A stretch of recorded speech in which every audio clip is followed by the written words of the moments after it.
साथियों नमस्कार, मैं आपका दोस्त गिरिराज मेवाड़ा। अष्टावक्र गीता का 11वां प्रकरण ज्ञानाष्टक।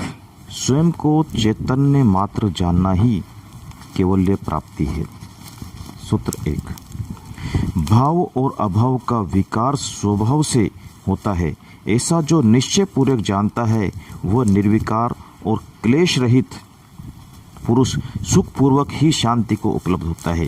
विज्ञान की सारी खोज जड़ प्रकृति से संबंधित है। वह पदार्थ को ही सत्ता मानता है।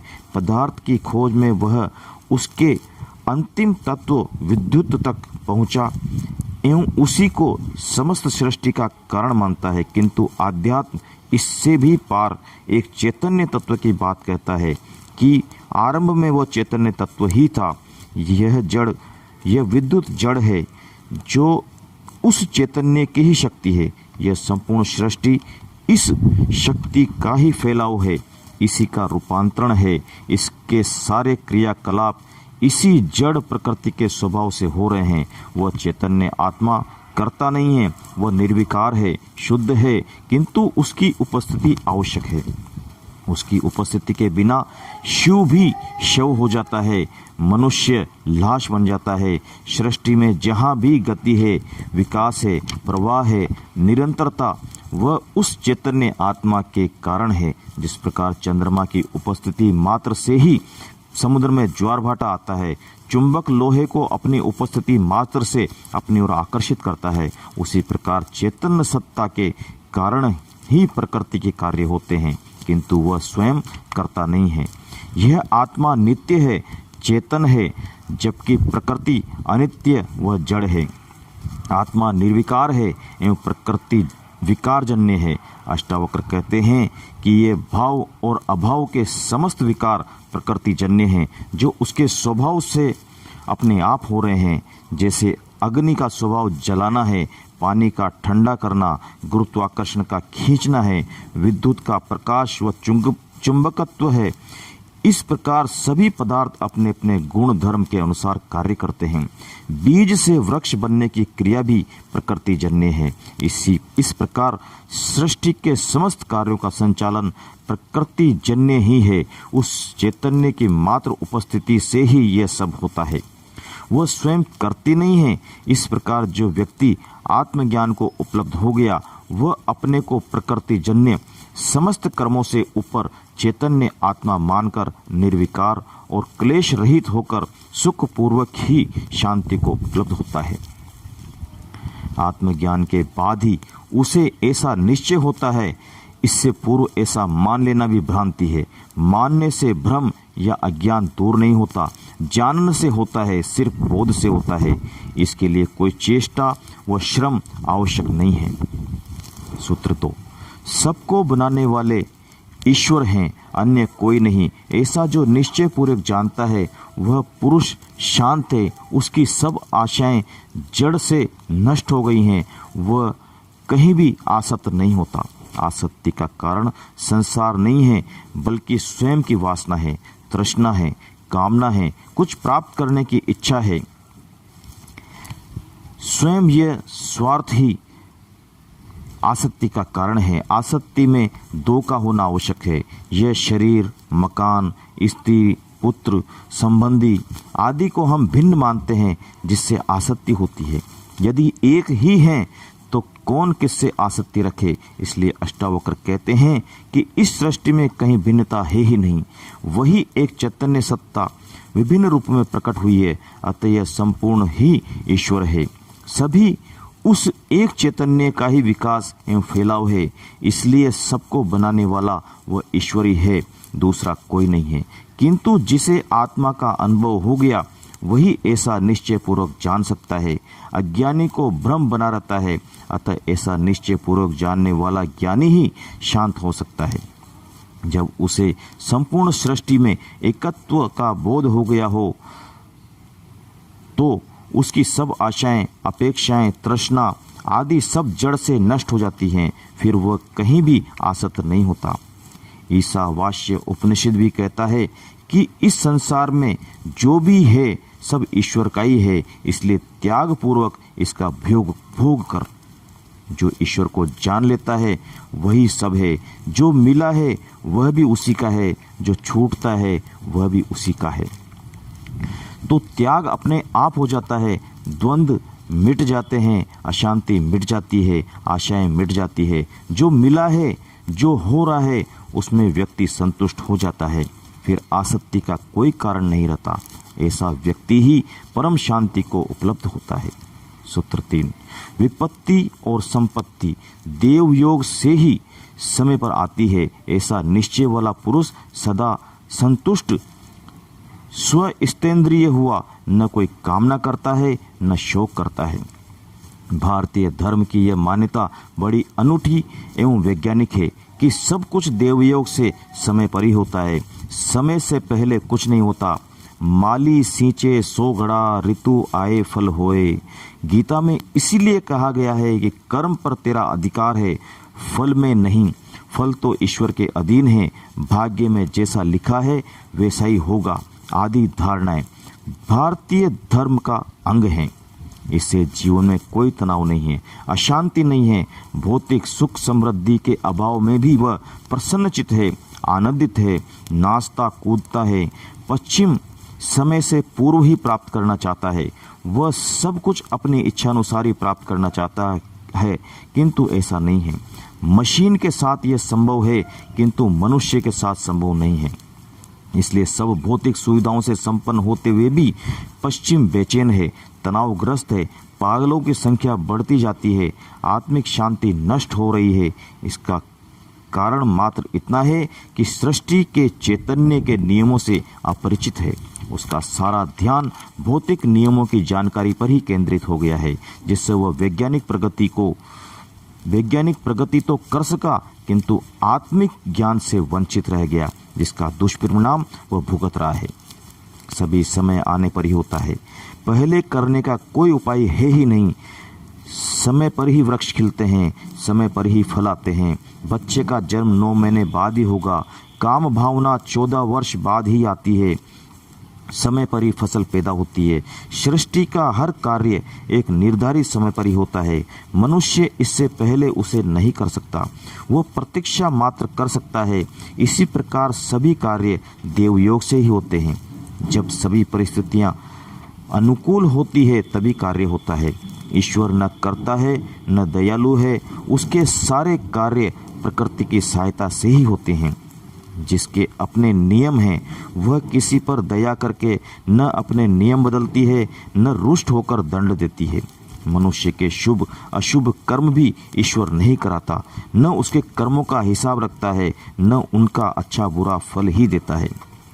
ये सभी कार्य प्रकृति अपने आप करती है। प्रकृति में सभी प्रकार के पदार्थों के बीज सूक्ष्म रूप से विद्यमान हैं, किंतु अनुकूल परिस्थिति पाकर ही वे उत्पन्न होते हैं। जिस काल में उनकी परिस्थिति निर्मित हो जाती है उसी काल में वे पनप उठते हैं। जैसे बीज में पूरा वृक्ष विद्यमान है, किंतु उचित भूमि, खाद, जलवायु, पानी को पाकर ही वह वृक्ष बनता है। केवल बीज होना ही पर्याप्त नहीं है। इसी को देवयोग कहते हैं। मनुष्य कर्मों के फल भोगता है, यही ईश्वर का न्याय है। इसीलिए अष्टावक्र कहते हैं कि विपत्ति और संपत्ति देवयोग से ही समय पर आती है। जिस ज्ञानी को ऐसा निश्चय हो जाता है वो सदा संतुष्ट एवं स्वस्थेंद्रिय रहता है तथा न किसी की कामना करता है, न अप्राप्त अथवा वस्तु के नष्ट होने पर शोक ही करता है। वह हमेशा मानसिक तनाव से बचा रहता है। यही स्वस्थेंद्रिय के लक्षण हैं। इसके विपरीत अज्ञानी अपने कर्म का निश्चित फल समय से पूर्व ही प्राप्त करना चाहता है, किंतु उसकी इच्छानुसार कार्य या फल न होने पर वह तनावग्रस्त रहेगा एवं मानसिक रुग्णता पैदा होगी, जिससे बचने का एक मात्र यही उपाय है। सूत्र 4, सुख दुख जन्म मृत्यु देवयोग से ही होता है। ऐसा निश्चय वाला व्यक्ति साध्य कर्मों को देखता हुआ और निरायास यानी प्रयास रहित कर्मों को करता हुआ भी उनमें लिप्त नहीं होता। इसी क्रम में अष्टावक्र कहते हैं कि सुख दुख एवं जन्म मृत्यु भी देवयोग से होती है। वह मनुष्य के अधिकार में नहीं है। यदि मनुष्य के अधिकार में होता है तो वह दुख और मृत्यु से हमेशा के लिए मुक्त हो जाता है, किंतु वह कर नहीं सकता। वह केवल भोगता ही है। अतः ज्ञानी इन्हें देवयोग से होते हैं ऐसा निश्चय करके करने योग्य कर्म है उन्हें ही देखता हुआ प्रयास रहित कर्मों को करता है, जिससे वह उनमें लिप्त नहीं होता है। देवयोग से होना मानने के कारण वह कर्तापन से मुक्त हो जाता है, अहम भावना से मुक्त हो जाता है, उसे परम शांति मिलती है एवं वह उन कर्मों में लिप्त नहीं होता।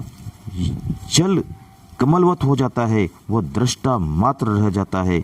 ऐसा कर्म करने में श्रम नहीं होता, आनंद मिलता है, तनाव से मुक्त रहता है, चिंता से मुक्त रहता है। हार जीत, लाभ हानि, जय पराजय, सफलता असफलता सब उसी का है। मैं केवल उपकरण मात्र हूँ, निमित्त मात्र हूँ, ऐसा मानने वाला ज्ञानी निर्भर, चिंता मुक्त, तनाव मुक्त होकर जीता है। इसके विपरीत अज्ञानी स्वयं को कर्ता मानकर फलेच्छा से काम करता है, जिससे वह सदा दुखी, अशांत, चिंतित एवं तनावग्रस्त रहता है। यह एक मनोवैज्ञानिक सत्य है, साथ ही इसमें आध्यात्मिक सत्य भी है कि ऐसा कर्म करने वाला ज्ञानी कर्म फल का भोक्ता नहीं होता। ज्ञान को उपलब्ध हुआ व्यक्ति फल की कामना रहित होकर कर्म करता है। उनके कर्म मानव मात्र के कल्याण के लिए होते हैं। वह कर्मों को देह और इंद्रिय का ही धर्म मानते हैं, आत्मा का नहीं, तथा उसमें कर्तापन नहीं होता, जिससे कर्मों के फल का विधान उस पर लागू नहीं होता। वह कर्म फल से मुक्त ही रहता है।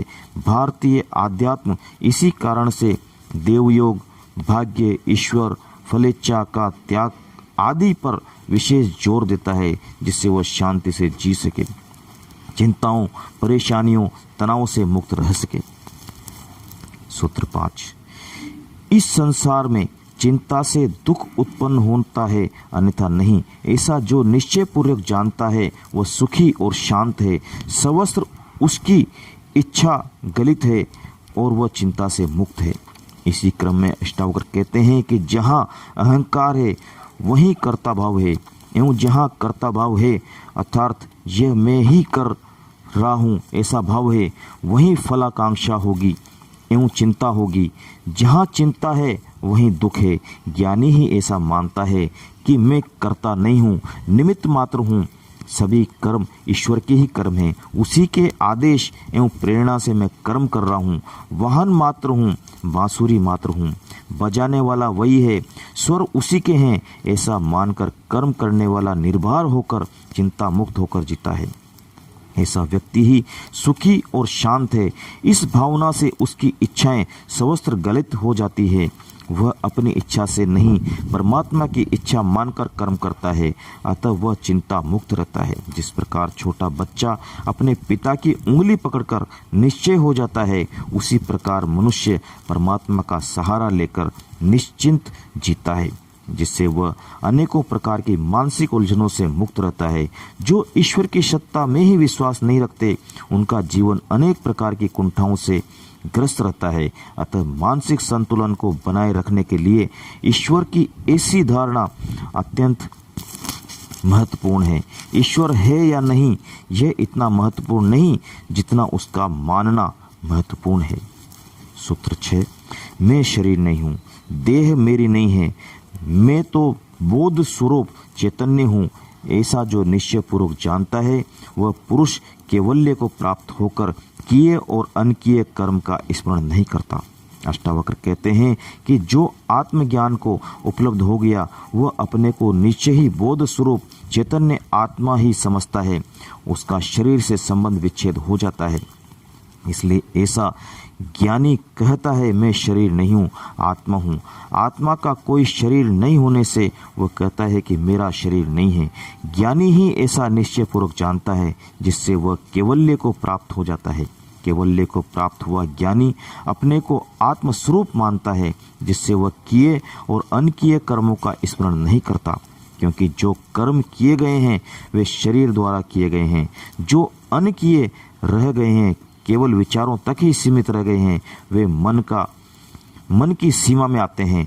दोनों का आत्मा से कोई संबंध नहीं होने से वह उनका स्मरण नहीं करता। सूत्र 7, ब्रह्म से लेकर तृण पर्यंत मैं हूँ ऐसा जो निश्चयपूर्वक जानता है वह निर्विकार, शुद्ध, शांत और प्राप्त अप्राप्त से निवृत्त यानी मुक्त होता है। अज्ञानी शरीरों को देखता है, अज्ञानी शरीरों को देखता है, पदार्थों को देखता है, इसलिए उसे भिन्नताएं दिखाई देती है, किंतु ज्ञानी इस संपूर्ण सृष्टि के मूल तत्व ब्रह्म को, आत्मा को देखता है जिससे इस सृष्टि का अस्तित्व है। इसलिए उसे इस संपूर्ण सृष्टि में एकता दिखाई देती है, एक साम्य दिखाई देता है। जिसने आत्मा को जान लिया वह आत्म रूप ही हो जाता है। वह संपूर्ण सत्ता को अपनी ही सत्ता समझने लगता है।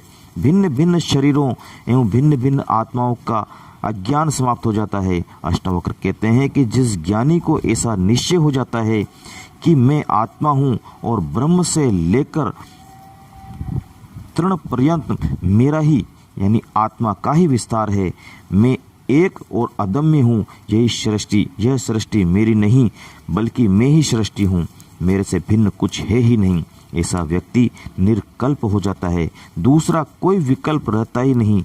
वही व्यक्ति शांत और शुद्ध हो जाता है, निखालिस स्वर्ण हो जाता है, जिसकी जितनी विकृति, विजातीय अशुद्धता थी सब दूर हो गई। अब ऐसा व्यक्ति प्राप्त में भी मोह नहीं करता, न अप्राप्त की चिंता करता है, दोनों से सर्वथा मुक्त हो जाता है। ऐसा व्यक्ति ही कह सकता है कि सब कुछ मेरा है अथवा मेरा कुछ भी नहीं है। यही ज्ञानी की स्थिति है, यही मुक्ति है। सूत्र 8, अनेक आश्चर्यों वाला वह विश्व कुछ भी नहीं है अर्थात मिथ्या है, ऐसा जो निश्चय पूर्वक जानता है वह वासना रहित बोध स्वरूप पुरुष इस प्रकार शांति को प्राप्त है मानो कुछ भी नहीं है। जिसने शाश्वत को जान लिया वह शरण भंगुर में रुचि नहीं लेता। जिसने परम को जान लिया वह शूद्र को मोहित नहीं हो सकता। जो अद्वैत के परमानंद में मग्न हो गया वह द्वैत के अशांत, दुखमय एवं क्लेश युक्त घेरे से बाहर हो जाता है। फिर उसकी इस क्षणिक एवं नाशवान संसार के प्रति वासना, आसक्ति आदि सब कुछ छूट जाती है एवं वह परम शांति को उपलब्ध हो जाता है।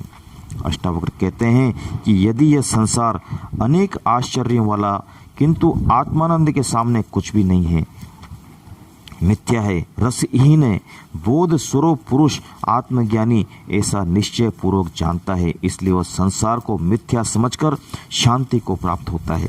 संसार में सत्य, आनंद, सुख, दुख, हर्ष, विषाद आदि का जो अनुभव होता है वह सब मनुष्य की वासना एवं अहंकार के कारण है। जिनसे वासना एवं अहंकार की तुष्टि होती है वह सुखपूर्ण ज्ञात होता है। विपरीत होने पर वह दुख होता है, किंतु सृष्टि अपने नियमों से चलती है। उसे हर मनुष्य के सुख दुख की चिंता नहीं है। मनुष्य अपने का उन नियमों के अनुकूल बनाकर सुखी हो सकता है एवं विपरीत जाने पर टूटता है, कष्ट पाता है। आत्मज्ञानी इस रहस्य को जान लेता है जिससे वह सृष्टि के नियमों के अनुकूल व्यवहार करता हुआ सृष्टि की अवहेलना, उपेक्षा करता है, उन्हें मिथ्या एवं तथ्यहीन असत्य समझने लगता है। इसी से उसे शांति प्राप्त होती है। इसके विपरीत संसारी मनुष्य सृष्टि के नियमों के अज्ञान के कारण सांसारिक, सामाजिक आदि नियमों में उलझकर अशांति को ही प्राप्त होता है। ज्ञानी एवं अज्ञानी की दृष्टि में यही अंतर होता है। सृष्टि के नियमों को जान लेना ही ज्ञान है एवं इन्हें नहीं जान पाना ही अज्ञान है। इसलिए ज्ञान से ही अज्ञान मिटता है, भ्रांति दूर होती है, सत्य उपलब्ध होता है, शांति प्राप्त होती है। अज्ञान से लड़ना व उसे सीधा हटाने का प्रयत्न करना बिना दीपक जलाए अंधेरों को हटाने के प्रयत्न के समान है। यह भागने से नहीं, जागने से होगा, त्याग से नहीं, उपलब्धि से होगा। अष्टावक्र जैसा ऊंचा वक्तव्य कोई नहीं दे सकता। सारभूत में अंतिम क्रांतिकारी बात कह दी। 11वां प्रकरण समाप्त। 12वां प्रकरण, अपने स्वभाव को प्राप्त हो जाना ही परम स्थिति है। सूत्र पहला, राजा जनक आत्मज्ञान के बाद हुई अनुभूतियों का वर्णन अष्टावक्र जी के सामने करते हुए कहते हैं, पहले मैं शारीरिक कर्मों का न सराहने वाला हुआ, फिर वाणी से विस्तृत कर्म का न सराहने वाला हुआ, इस प्रकार मैं स्थिर हूँ। अष्टावक्र और जनक दोनों ज्ञानियों में परस्पर बड़ा मधुर संवाद चल रहा है। दोनों को एक ही अनुभूति हुई जिससे संवाद संभव हुआ। एक ज्ञानी को एक अज्ञानी में विवाद तो हो सकता है, संवाद संभव नहीं है। दोनों अज्ञानियों में परस्पर विवाद भी संभव हो सकता है, झगड़ा ही होगा। अष्टावक्र के उपदेश से जनक आत्मज्ञान को उपलब्ध हुए। अब वे अपनी उपलब्धि के क्रम का वर्णन करते हुए कहते हैं कि वासना के कारण चित्त में तरंगें उठती है, जिससे मन में विचारों की संकल्प विकल्प की उथल पुथल आरंभ होती है। यही विचार वाणी एवं शारीरिक क्रियाओं में प्रकट होते हैं। इन सब का निरोध करने से ही आत्मज्ञान होता है। पतंजलि कहते हैं, चित्त की वृत्तियों का निरोध ही योग है। गीता में कहा गया है, यह मन कठिनाई से ही वश में आता है। पतंजलि कहते हैं कि अभ्यास और वैराग्य से चित्त की वृत्तियों का निरोध होता है। अतः अभ्यास और वैराग्य आत्मज्ञान के लिए परमावश्यक है। जनक कहते हैं कि पहले मैंने शारीरिक कर्मों का निरोध किया, फिर वाणी के कर्मों का निरोध किया और फिर मानसिक कर्मों का भी निरोध किया। इस प्रकार मैं आत्मज्ञान को उपलब्ध होकर अब आत्मा में ही स्थित हूँ। शरीर और इंद्रियों से जो कर्म किए जाते हैं उनके साथ फल आकांक्षा, आशा निराशा, लाभ हानि, सुख दुख एवं अनेक अपेक्षाएं जुड़ी रहती है, जिससे मन में विक्षेप उत्पन्न होते हैं। इनके निरोध के लिए जप तप यज्ञ आसन हठ योग आदि शारीरिक कर्मों को करते हैं, जिससे और नए विक्षेप आरंभ हो जाते हैं। यदि शारीरिक कर्मों को रोक भी दिया जाए तो भी वाणी के कर्म चलते रहते हैं। भजन कीर्तन मंत्रोच्चार प्रवचन उपदेश अखंड पाठ आदि कुछ न कुछ चलता रहता है। इनके रोक देने पर भी मन में अनेक संकल्प विकल्प विचार आदि चलते रहते हैं। ये तीनों प्रकार के कर्म जब तक शांत नहीं होते तब तक चित्त शांत नहीं होता एवं चित्त के शांत हुए बिना आत्मज्ञान नहीं होता। इन तीनों के निरोध का उपाय मात्र इतना है कि इनके प्रति उपेक्षा रखना। कर्म से कर्म को रोकने के प्रयत्न में नए कर्म उत्पन्न हो जाते हैं। अतः उपेक्षा उदासीन होना दृष्टा होना ही मार्ग है।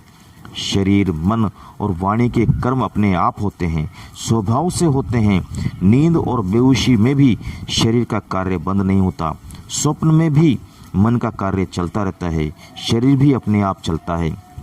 सारी क्रियाएं प्राकृतिक है। इसी प्रकार मन और वाणी की क्रियाएं भी स्वभाव से होती है। रोकने के प्रयत्न से ये ज़्यादा उग्र रूप से चलने लगती है। अतः अपने को इन सब से अलग करके दृष्टा रूप होकर साक्षी भाव से देखने से इनका निरोध हो जाता है, जिससे इनसे मुक्त हो जाते हैं। अपने को कर्तापन से हटा लेना ही मार्ग है। इसी से चित्त स्थिर व शांत हो सकता है। यही वीत रागता है। मित्र शत्रु प्रशंसा निंदा त्याग ग्रहण राग विराग सभी उपद्रव हैं। दोनों में ही रस है, आसक्ति है।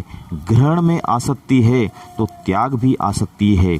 शत्रु निंदा विराग भी उल्टी आसक्ति है। इसलिए जनक कहते हैं कि मैं तीनों प्रकार के कर्मों का न सराहने वाला हुआ, इस प्रकार अब चैतन्य आत्मा में स्थित हूँ। सूत्र 2, शब्द आदि ऐन्द्रिक विषयों के प्रति राग के अभाव से आत्मा की अदृश्यता से प्राप्त विक्षेपों से जिसका मन मुक्त होकर एकाग्र हो गया, ऐसा ही मैं स्थित हूँ। मन में वासनाएं हैं, उनकी पूर्ति वह शरीर के माध्यम से करता है। शरीर में 5 ज्ञानेंद्रियां व 5 कर्मेंद्रियां हैं। इन ज्ञानेंद्रियों के शब्द स्पर्श रूप रस गंध आदि विषय हैं, जिनका इंद्रियों के माध्यम से सेवन कर मन तुष्ट होता है। इसी से राग पैदा होता है एवं बार बार भोगने की इच्छा होती है। यह मन स्वयं एक उपद्रव है। यह न भोगने से शांत होता है न भोगों के त्याग से। शारीरिक भोग बंद करने पर वाणी के भोग चलते रहते हैं, वाणी के बंद करने पर मानसिक भोग चलते रहते हैं। मन भोग और त्याग दोनों से ही अशांत बना रहता है, उसमें विक्षेप निरंतर चलते रहते हैं, क्योंकि इसका मूल वासना है जो भीतर विद्यमान है। उसके रहते भोग और त्याग दोनों व्यर्थ हो जाते हैं। मन को शांत करने के लिए जो तप, जप, यज्ञ, कर्मकांड आदि किए जाते हैं, इनसे नए विक्षेप और पैदा हो जाते हैं। अतः ये दोनों ही कर्म मन को इन विक्षेपों से मुक्त नहीं कर सकते। आत्मा अदृश्य है, वो दिखाई नहीं देती। ध्यान एवं समाधि में भी आत्मा का दर्शन एवं आत्म साक्षात्कार शब्द ही गलत है। आत्मा का केवल अनुभव होता है, ज्ञान होता है, बोध होता है। वह दृश्य विषय नहीं है, स्वयं दृष्टा है, वही सबको देखने वाली है। इंद्रियों के समस्त कार्य उसी से हो रहे हैं। शरीर, मन, बुद्धि आदि जड़ है, यंत्र मात्र है जो उस आत्मा रूपी चेतन शक्ति से सक्रिय है। जड़ पदार्थ चेतन को कैसे देख सकता है? इसलिए जनक को आत्मज्ञान हो जाने से वे इस स्थिति की व्याख्या करते हुए कहते हैं कि आत्मा की अदृश्यता से अर्थात उसके ज्ञान के अभाव से ही शरीर, मन आदि के समस्त विक्षेप होते हैं। आत्म अज्ञान ही समस्त विक्षेपों का कारण है एवं सभी राग इसी अज्ञान से उत्पन्न होते हैं। अतः मुझे आत्मज्ञान हो जाने से अब मेरे समस्त रागों का अभाव हो गया है तथा आत्मा की अदृश्यता से जो मन में विक्षेप पैदा हुए थे उनसे अब मेरा मन मुक्त होकर एकाग्र हो गया है। अब मैं केवल आत्मा में स्थित हूँ तथा इन विक्षेपों से पार हो गया हूँ। यह आत्मज्ञानी की स्थिति है। शरीर और मन द्वारा किए गए कर्मों से आत्मा अस्पर्श रहती है। इसलिए आत्मज्ञानी पाप, पुण्य, शुभ अशुभ आदि कर्मों से सर्वदा मुक्त रहता है। वह अच्छे बुरे कर्मों का न करता है न उनके फलों का भोगता है। सूत्र 3, सम्यक अभ्यास आदि के कारण विक्षेप होने पर ही समाधि का व्यवहार होता है। ऐसे नियम को देखकर समाधि रहित में स्थित हूँ। आत्मा के ज्ञान के कारण ही मनुष्य मन, शरीर, बुद्धि व इंद्रियों का दास हो जाता है। वह भोगों में ही रुचि लेता है जिससे अनेक प्रकार के विक्षेप पैदा होते हैं। ये सारे विक्षेप अध्यास मात्र हैं, भ्रम मात्र हैं, अज्ञानवश होते हैं। ये अंधकारवत है। आत्मज्ञानी के प्रकाश में ही सत्य और मिथ्या, तथ्य एवं भ्रांति, विवेक और मूढ़ता का पता चलता है। इस अज्ञान को दूर करने एवं आत्मज्ञान प्राप्ति के लिए लोग समाधि का व्यवहार करते हैं।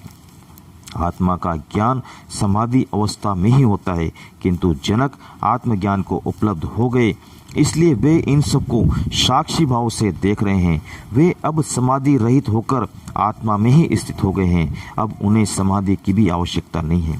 साध्य प्राप्त होने पर साधन अपने आप छूट जाते हैं। इसलिए वे कहते हैं कि अज्ञान के कारण ही विक्षेप होते हैं जिससे समाधि का व्यवहार किया जाता है, किंतु मैं आत्मस्वरूप हूँ, इसलिए समाधि रहित होकर इस नियम को देख मात्र रहा हूँ।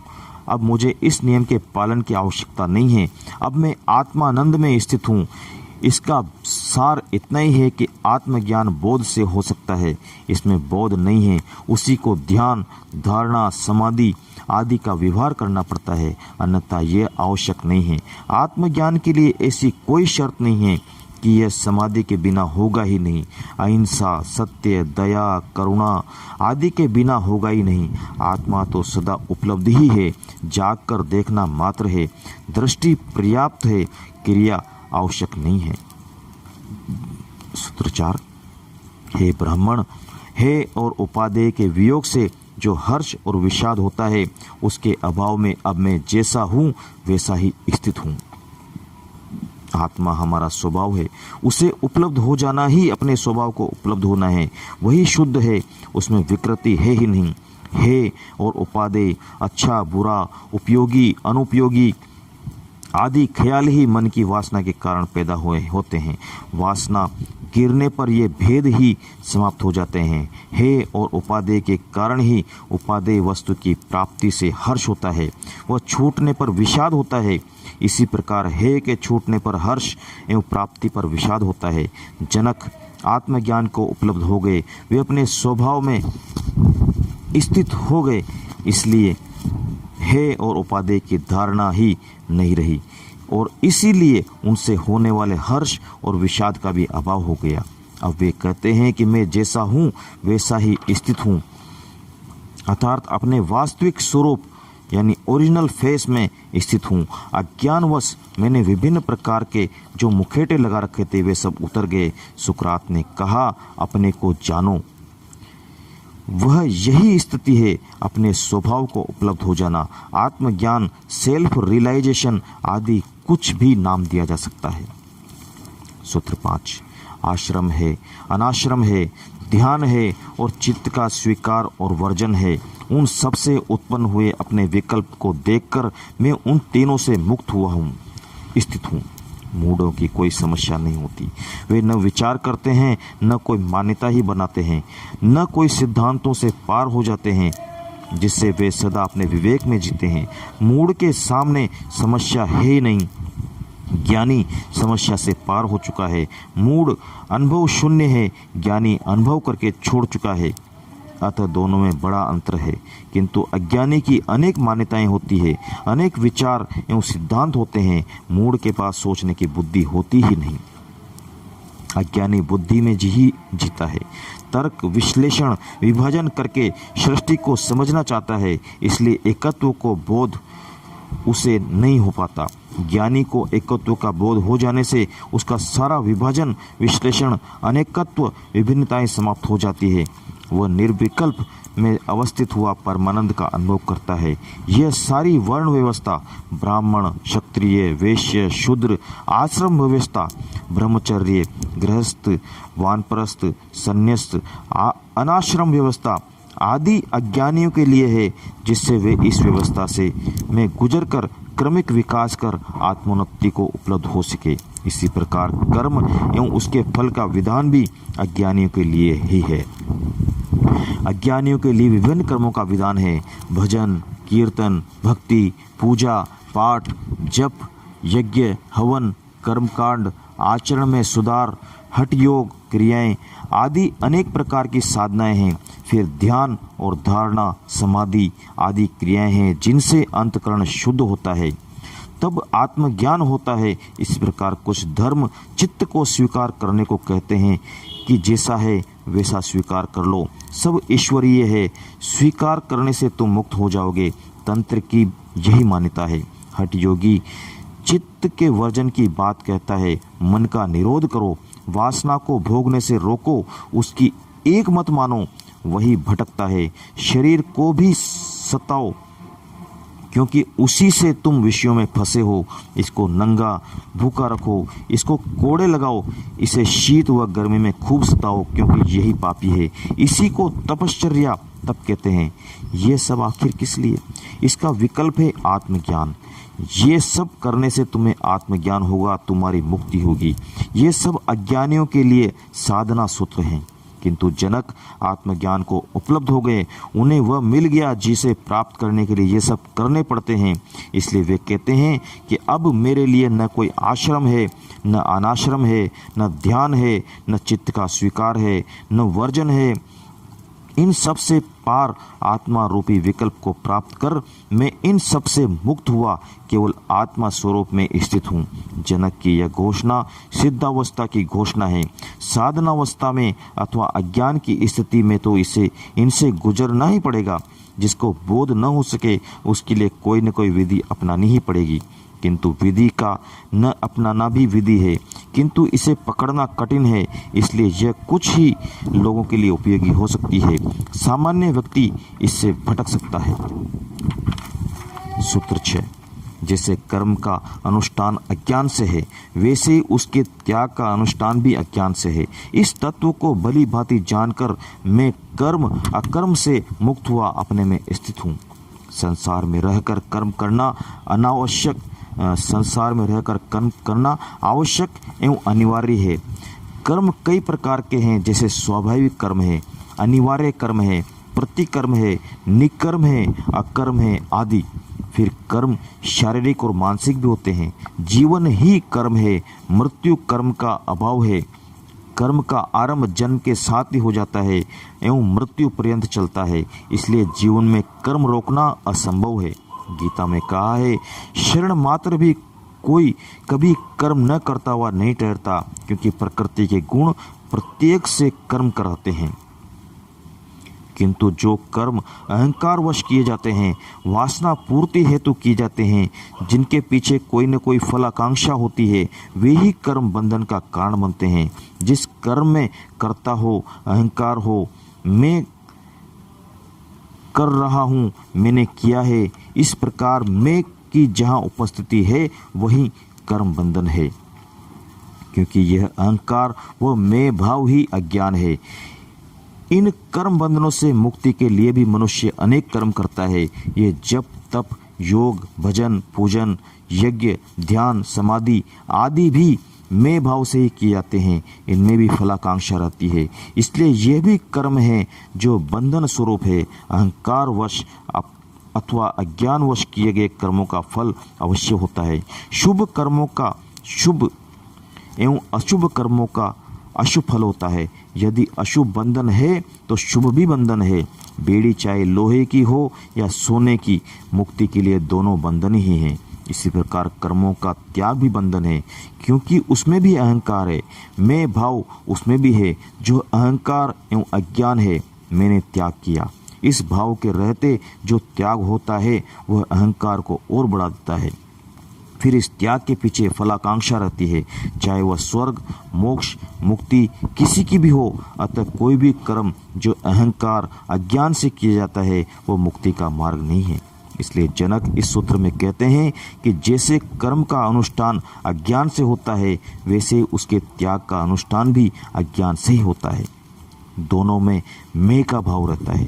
जो अज्ञान है, मैं आत्मस्वरूप होकर उपलब्ध होकर ऐसा जान गया हूँ, क्योंकि आत्मा का कोई कर्म नहीं है, वह करता नहीं है।